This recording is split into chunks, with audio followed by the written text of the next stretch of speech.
Assalamualaikum warahmatullahi wabarakatuh. Saya Nesa Susandra dengan nomor BP 2010512035 dari kelas Teori Ekonomi Makro 1 E3.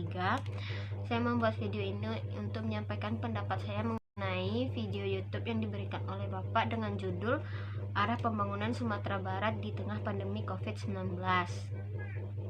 Menurut pendapat saya, aspek kebijakan pembangunan Sumbar dapat dibagi menjadi berbagai aspek, yaitu yang pertama dari aspek ekonomi.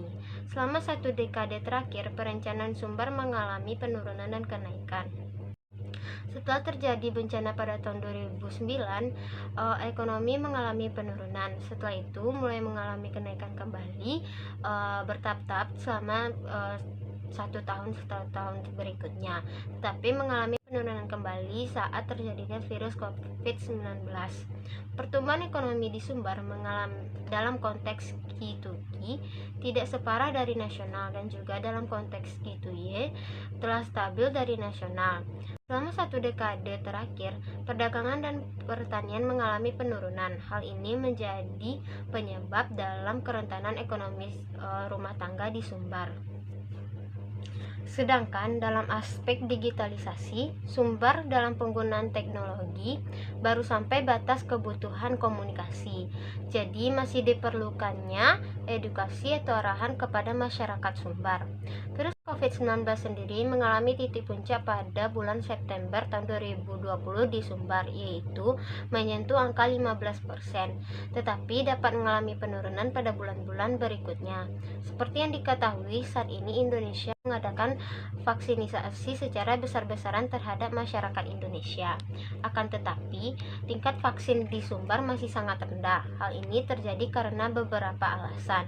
Salah satunya yaitu karena adanya kejenuhan masyarakat yang mulai dirasakannya. Saat ini,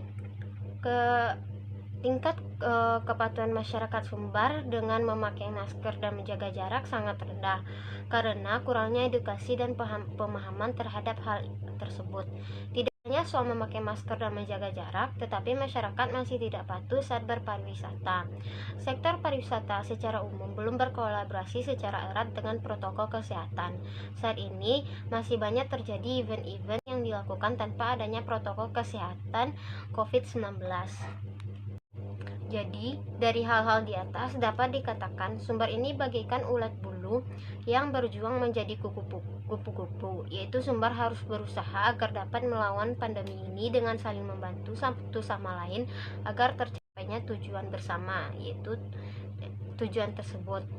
Baiklah, sekian dari pendapat saya. Mohon maaf apabila ada kesalahan. Wabillahi taufiq wal hidayah. Wassalamualaikum warahmatullahi wabarakatuh.